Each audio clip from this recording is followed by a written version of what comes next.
না দেয়া প্রায় 2500-এর মতো বাড়ি এই ক্যানিং পূর্ব বিধানসভায় গুড়িয়ে দিয়েছে বুলডোজার দিয়ে। আজকে আমরা আমাদের মনের কাছে, আমিও একটা সময় আমরা একসাথে রাজনীতিটা করেছিলাম, কিন্তু তাদের নীতি আদর্শ আজকে মাটির সাথে মিশে গেছে।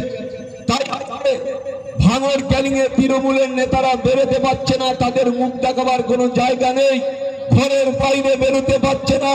তাই মুখ থেকে কতদিন এই তৃণমূলের নেতারা থাকবে সেটা আগামী দিনে প্রমাণ হয়ে যাবে যে ভাঙড় ক্যানিং এর মাটিতে এই অপদত্ত নির্লজ্জ তৃণমূল কংগ্রেসের হারবাদ, যারা লুটেরা, যারা লুট করেছে, অত্যাচার করেছে, জুলুম চালিয়েছে, মানুষের বিচারের নামে শাসন শোষণ চালিয়েছে, একতরফা ভাবে থানায় নিয়ে মিথ্যে কেসে আইএসএফ এর ছেলেদের জড়িয়ে দিয়েছে।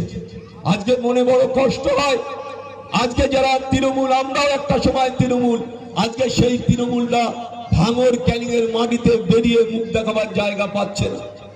তাই মনে করতে হবে, এদের চিহ্নিত করতে হবে। অনেকেই চেষ্টা করছে তৃণমূল ছেড়ে বিজেপিতে গিয়ে আইএসএফ এর উপরে জুলুম চালাবার চেষ্টা করছে। আমাদের শক্তিশালী ভাবে থাকতে হবে, ঐক্যবদ্ধ ভাবে থাকতে হবে। কোন রকম ভাবে মুস্তানি গুন্ডামু করলে আমরা 1 ইঞ্চি ছেড়ে কথা বলবো না। আমরা কোনোভাবে কোন নেতাদের কাছে আইএসএফ মাথা নত করবে না, এটা মাথায় রাখতে হবে। আমরা মাথা নত করে রাজনীতি করতে শিখিনি আইএসএফ। তাই মনে রাখতে হবে, যারা তৃণমূল কংগ্রেসের জল্লাদ, যারা তৃণমূল কংগ্রেসের অত্যাচারিত তৃণমূল কংগ্রেস, তাদের কোনো ক্ষমা ভাঙড়ের মাটিতে, ক্যানিং এর মাটিতে নেই। আজকে হয়তো আমরা মনের কাছে হয়তো প্রাসাদ দিতে পারছি যে আজকে যারা তৃণমূল থেকে জিতে আজকে তাদের আইএসএফ এ এসে আইএসএফ এর নেতৃত্বকে কাছে নিয়ে, পাশে নিয়ে বুথে বুথে কাজ করতে হবে আগামী দিনে। এটা সবার মনে রাখতে হবে, সবার মনে করতে হবে। নেতৃত্ব দেবে আইএসএফ, মেম্বার থাকবে যারা মেম্বার হয়েছে। আমরা নেতৃত্ব, আমাদের লোকেরা, আমাদের কর্মীরা, আমাদের নেতারা নেতৃত্ব দেবে। তাই মনে রাখতে হবে যে সঠিক নেতৃত্ব প্রতিটা বুথে। আমি চাইব যারা আমাদের আইএসএফ এর নেতারা প্রতিটা বুথকে, প্রতিটা মানুষ যাতে পরিষেবা পায়, প্রতিটা নেতার কাছে গিয়ে যেন মা ভাই বোনেরা কোনো না কোনো বিপদে গিয়ে কেউ যেন না ফিরে আসে, এটা দায়িত্ব আজ থেকে আমাদের আইএসএফ এর কর্মীদের নিতে হবে। এটা মাথায় রাখতে হবে, এটা মাথায় রাখতে হবে। অহংকার করে রাজনীতিতে থাকা যায় না, অত্যাচার করে রাজনীতিতে থাকা যায় না, জুলুম করে রাজনীতিতে থাকা যায় না। আজকের অহংকার, আজ অত্যাচার, জুলুম আপনারা দেখতে পাচ্ছেন মমতা বন্দ্যোপাধ্যায়, আপনারা দেখতে পাচ্ছেন অভিষেক বন্দ্যোপাধ্যায়, লোকেরা ডিম ছুঁড়ে মারছে, পাথর জুতো ছুঁড়ে মারছে। এই নেতা আমরা বাংলার মাটিতে চাই না। আমরা এই ধরনের নেতা বাংলার মাটিতে চাই না। ভাঙড় ক্যানিং এর মাটিতে এই ধরনের নেতা আমরা চাই না। আমরা নেতৃত্ব দেবো, আমাদের মধ্যে অহংকার থাকবে। আমরা নেতৃত্ব দেবো, আমাদের মধ্যে অহংকার থাকবে। আমরা নেতৃত্ব দেবো,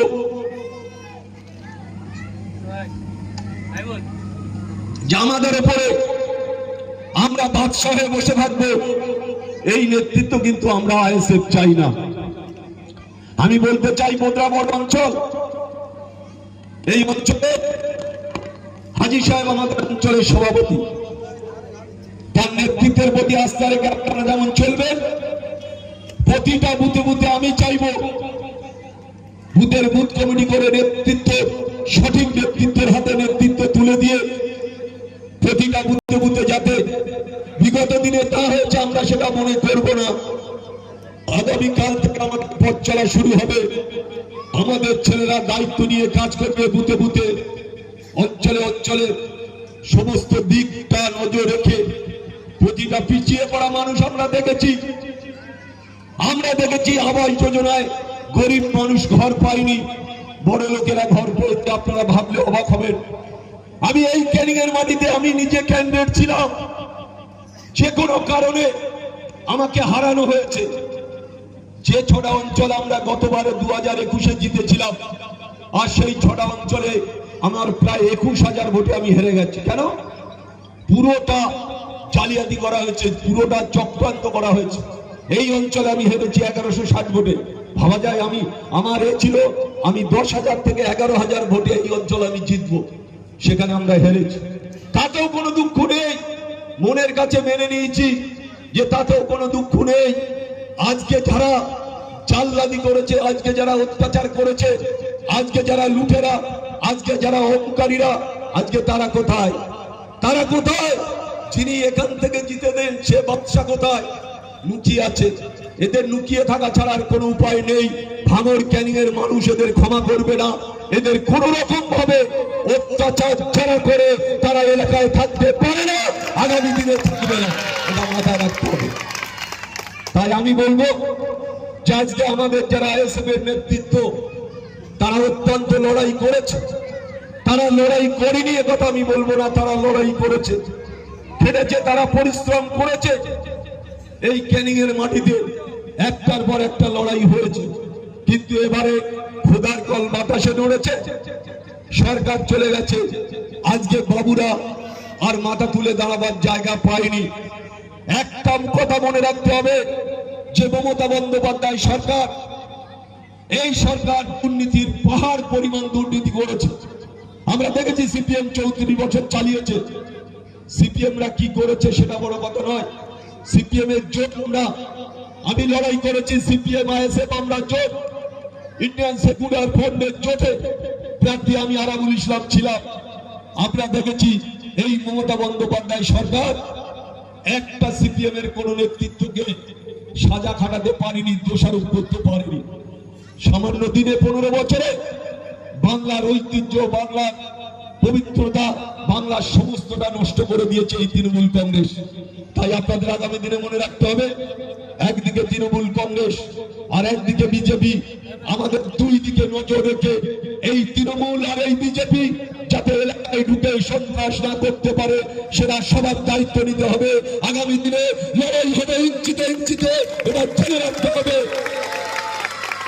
তাই আমরা চাই শান্তি, আমরা চাই সার্বিক উন্নয়ন, আমরা চাই পবিত্রতা, আমরা চাই নম্র, আমরা চাই ভদ্রতা। এটা আমাদের মাথায় রাখতে হবে। অনেকে অনেক কথা বলে আরাবুল সম্পর্কে, আমি একটা কথা চ্যালেঞ্জ করে বলতে পারি, কোনদিন আরাবুল মুস্তানি করেনি, কোনদিন আরাবুল বোম নিয়ে কারুর ঘরে মারেনি।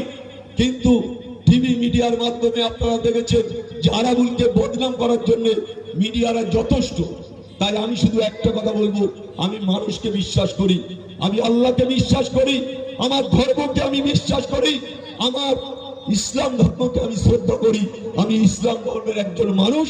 তাই আমার মনে রাখতে হবে যে আমার অহংকার, আমার অন্যায়, আমার অত্যাচার আমি এটা জীবনে রাজনীতিতে করিনি। আমি 98 সালে তৃণমূল কংগ্রেস নয়, 84 সালে আপনারা জানেন যারা বয়স্ক লোকেরা আছে, 84 সালে মমতা বন্দ্যোপাধ্যায় যেদিন যাদবপুর থেকে যেতে, তখন থেকে মমতা বন্দ্যোপাধ্যায়ের সাথে দলটা করেছে। কিন্তু উনি এমন একজন মহিলা, মানুষকে মানুষ বলে গ্রহণ করেনি, মানুষকে মানুষ বলে ভালোবাসেনি, মানুষকে মানুষ বলে গ্রহণ করেনি। তাই আজকে ওনার পতন, তাই আজকে ওনার শেষ। তাই আগামী দিনে আমরা নওশাদ ভাইয়ের নেতৃত্বে, আব্বাস সাহেবের নেতৃত্বে আমরা আগামী দিন চলবো। আমরা চাই সঠিক নেতৃত্ব দায়িত্ব নিয়ে আমরা